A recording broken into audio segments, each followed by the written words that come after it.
বলবেন, আপনারা সকলে তার জন্যই এখানে এসেছেন, তার বক্তব্য, তার কথা শোনার জন্য। বিভ্রান্ত হবেন না। যেভাবে আমাদের বাংলা বিরোধীরা, আমাদের বাংলা বিরোধী জমিদাররা যেভাবে মানুষকে বিভ্রান্ত করার নোংরা রাজনীতিতে নেমেছেন, সেই ফাঁদে আপনারা, বিশেষ করে মা বোনেরা, একদম সেই ফাঁদে কিন্তু পা দেবেন না। আমি জানি, আমি দেখেছি যে কিভাবে এই বাংলা বিরোধী নেতারা, এই বিজেপি নেতা নেত্রীরা কিভাবে বিভ্রান্ত ছড়াচ্ছে, ভুল ইনফরমেশন আপনাদেরকে দিচ্ছে। আপনারা জানেন যে তাদেরই একজন মহান বড় নেতা দিল্লি থেকে এসেছেন। এই দিল্লির পরিযায়ী পাখিরা কিন্তু তখনই আসে ভোটের সময়, তারপর ভোট হলে তারা চলে যায় এবং আপনাদের কাছে যাকে আপনারা সর্বক্ষণ পান তার নাম হচ্ছে মমতা বন্দ্যোপাধ্যায়, যিনি সবসময় আপনাদের পাশে থাকেন। বন্যা হোক, সাইক্লোন হোক, কোভিড হোক, একমাত্র মুখ্যমন্ত্রী এই দেশের, যাকে সব সময় আপনাদের কাছে আপনারা পান, মানুষ যাকে সব সময় নিজেদের কাছে পান। তাই এদের চক্রান্তে আপনারা একদম পা দেবেন না। 23শে মার্চ, 23শে এপ্রিল আপনাদেরকে সকাল সকাল, মা বোনেদের বিশেষ করে বলছি, সকাল সকাল গিয়ে আমাদের তৃণমূল প্রার্থী সিরাজ খানকে অবশ্যই জোড়াফুল চিহ্নে ভোটটা দিয়ে আসতে হবেই। হবেই কেন বলছি? হবে এই জন্য বলছি, তৃণমূল কংগ্রেসের জন্য নয়, মমতা ব্যানার্জির জন্য নয়, অভিষেক ব্যানার্জির জন্য নয়। দিতে হবে ভোটটা আপনাদের জন্য, যাতে আপনারা আগামী দিনে ভালো থাকেন, সুস্থ থাকেন। এই বাংলা বিরোধীরা যদি আসে তাহলে কিন্তু বাংলার সর্বনাশ হয়ে যাবে। কারণ এরা আমাদের ভাষা বোঝে না, এরা আমাদের সংস্কৃতি বোঝে না, এরা মেয়েদেরকে, মহিলাদের এরা সম্মান দিতে জানে না। অমিত শাহ চার্জশিট দেখিয়েছে, এবার তার উল্টো চার্জশিট যদি আমরা দেখাই তাহলে অমিত শাহ, আপনি মুখ লুকোনোর জায়গা পাবেন না। উত্তর প্রদেশে সবচেয়ে বেশি শিডিউল কাস্টের ওপর ক্রাইম হয়, রাজস্থানে সবচেয়ে বেশি মহিলাদের ওপর ক্রাইম হয়, মধ্যপ্রদেশে সবচেয়ে বেশি ছোট ছোট শিশুদের ওপর এবং আমাদের ST/SC ভাই বোনেদের ওপর ক্রাইম হয়।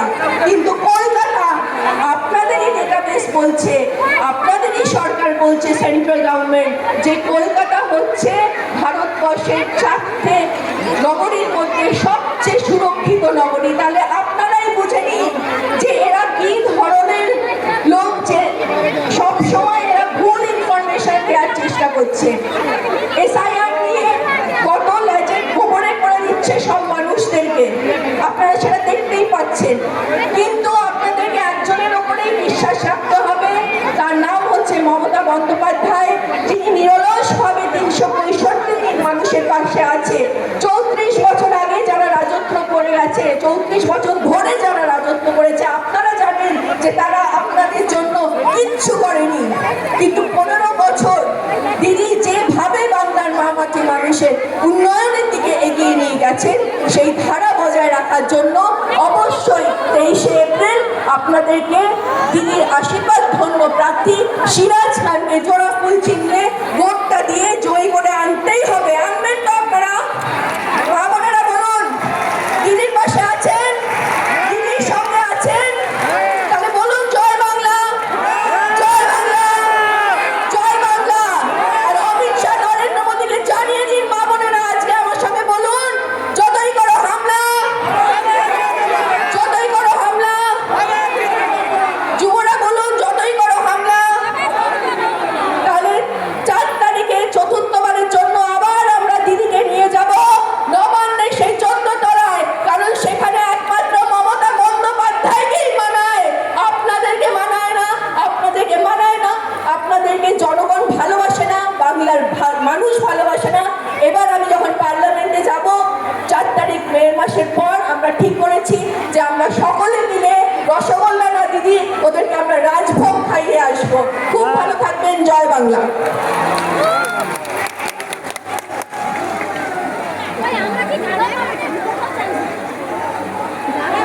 এবারে আমাদের সামনে খুব সংক্ষিপ্তকারে বক্তব্য রাখবেন আমাদের সবার প্রিয়, আমাদের নেত্রীর আশীর্বাদ ধন্য প্রার্থী সিরাজ খান মহাশয়।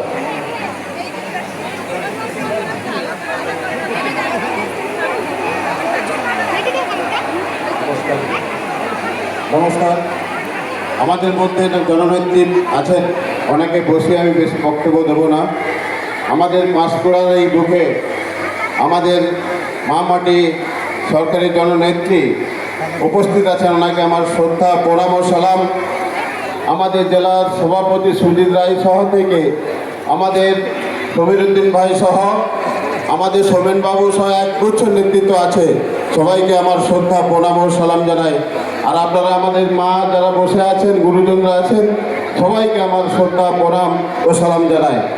আমাদের 23শে এপ্রিল আপনারা জানেন আমাদের সরকার, আমাদের জননেত্রী যেভাবে উন্নয়ন করেছেন, আপনারা দুহাত ধরে আশীর্বাদ দোয়া করবেন যাতে আবার আপনাদের মধ্যে আরও উন্নয়নমূলক কাজ করতে পারবেন। আমার দিদির হাত শক্ত করতে আপনাদের কাছে আমি আবেগ প্রার্থনা করছি, আপনারা দিদিকে ভোটটা দেবেন।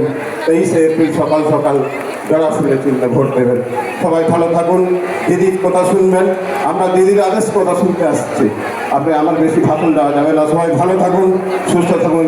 জয় বাংলা, তৃণমূল কংগ্রেস জিন্দাবাদ, আমাদের জননেত্রী মমতা বন্দ্যোপাধ্যায় জিন্দাবাদ, আমার নেতা আপনার নেতা অভিষেক বন্দ্যোপাধ্যায় জিন্দাবাদ। নমস্কার, জয় হিন্দ, জয় বাংলা।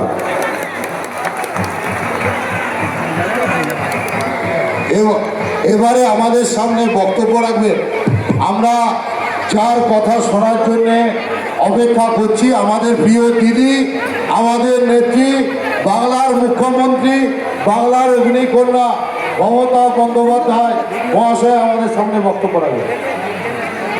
আমি প্রথমেই আমার শ্রদ্ধা, আমার প্রণাম, ছাত্র যৌবনকে অনেক অভিনন্দন, মা বোনদের অনেক প্রণাম ও সালাম, জোহার।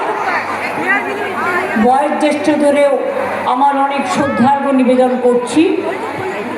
আমার শ্রমিক, কৃষক, ছাত্র, যুব, কন্যাশ্রী, শিক্ষাশ্রী, মেধাশ্রী, ঐক্যশ্রী, তপশিলী বন্ধু, জয় জহর, ICDS, আশা, VRP থেকে শুরু করে আমার সমস্ত শিক্ষক শিক্ষিকা, আমার সমস্ত নবীন প্রজন্ম, প্রবীণ প্রজন্ম, আমার ঘরের লক্ষ্মী, সরস্বতী, টুডু, হাসদা, লোধা, সবর, বাউরি, বাগদি, জাহানারা, রোশেনারা, সকলকে আমার শ্রদ্ধার্ঘ নিবেদন করছি। সকলে ভালো থাকুন। আজকে মহাবীর জৈনের জন্মদিবস। তিনি শান্তির কথা প্রচার করেছিলেন। তার কথা ছিল শান্তি, সম্প্রীতি এবং জিও আর জিনে দো, মানে নিজে বাঁচো এবং অপরকে বাঁচাও। যে কথা জুন আপনাদের কাছে বলে গেলেন। আমার কাছে এখানে সোমেন মহাপাত্র, আমাদের অনেক সিনিয়র লিডার, অসিত ব্যানার্জি, রঙ্গন মিশ্র, জাইদুল থেকে শুরু করে প্রার্থী সিরাজ খান সহ সকলেই আছেন, অন্যান্য নেতৃবৃন্দ, ব্লকের ছাত্র, যুব, মহিলা, ক্ষেত মজদুর, সংখ্যালঘু সবাই। আমি সবাইকে বলবো একসাথে ভালো করে কাজ করুন। পাঁশকুড়া ও আশেপাশে অঞ্চলে প্রচুর ফুলের চাষ হয়।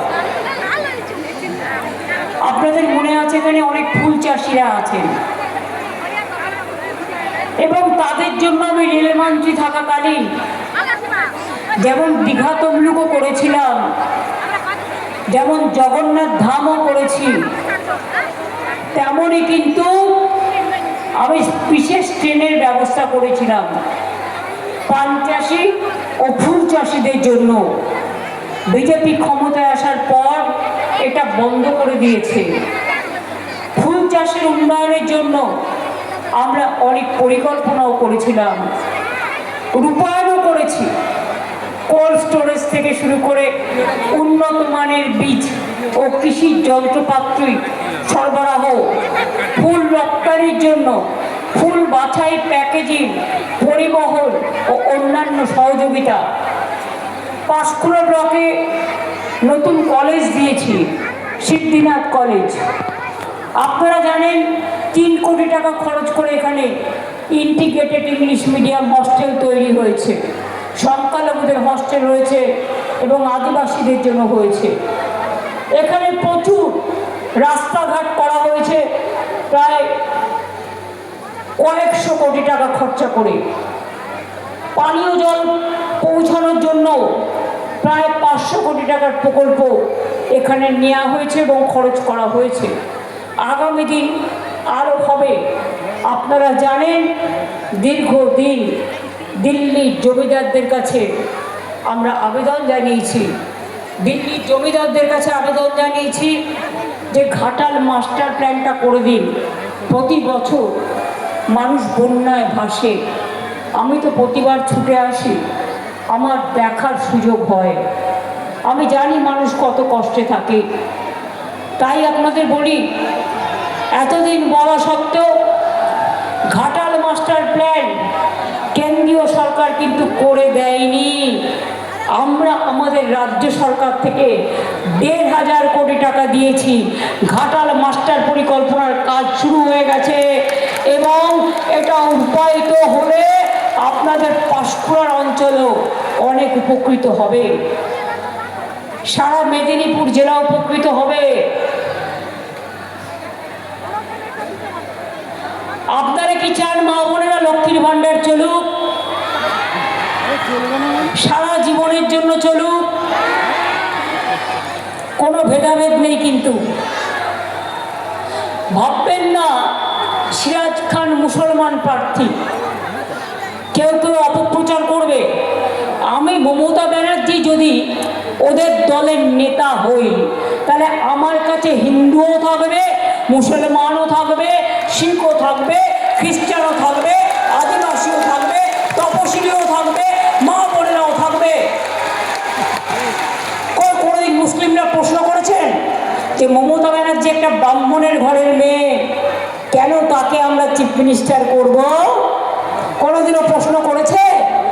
তা যদি না করে, তাহলে সংখ্যালঘু প্রার্থী হলে হিন্দুরা কিন্তু মুখ ফিরিয়ে নেবেন না, কারণ তাহলে আমার সবচেয়ে বেশি অসম্মান হবে। তার কারণ প্রত্যেকটা সিট আমার কাছে গুরুত্বপূর্ণ। মনে রাখবেন, একটা সিটে যদি আমরা হারি, সেই সিটটা নিয়ে বিজেপি আপনার মাছ খাওয়া বন্ধ করবে, আপনার মাংস খাওয়া বন্ধ করবে, আপনার কথা বলা বন্ধ করবে, আপনাকে অসম্মান করবে। আপনি বাইরে কাজ করতে গেলে হোটেলে থাকতে দেবে না। আজও জেনে রাখবেন, পরিযায়ী শ্রমিকরা যারা বিভিন্ন জায়গায় কাজ করে, তারা আসতে চাইছে, তাদের রেলের টিকিট দেওয়া হচ্ছে না। এমনকি বাস করে দিলে তাদের বাসটা উত্তরপ্রদেশে আটকে দেওয়া হচ্ছে। এই নোংরা দল, এই ষড়যন্ত্রকারী দল, এই চক্রান্তকারী দলকে চান, তাহলে দেখবেন ওই ফুলগুলো সব শুকিয়ে যাবে, ওই পানগুলো সব শুকিয়ে যাবে। মা বোনেরা, কোনো ধর্ম ওরা মানে না। স্বাধীনতা আন্দোলনের জন্ম দিয়েছিল মেদিনীপুর। মনে রাখবেন, মাতঙ্গিনী হাজরা আমাদের সবার গর্ব। ইংরেজরা গুলি করেছে কিন্তু পিছিয়ে যায়নি, তাই তার নামে একটা ব্রিজ আছে, পিছাবনি ব্রিজ। আমরা সংগ্রহশালা তৈরি করেছি।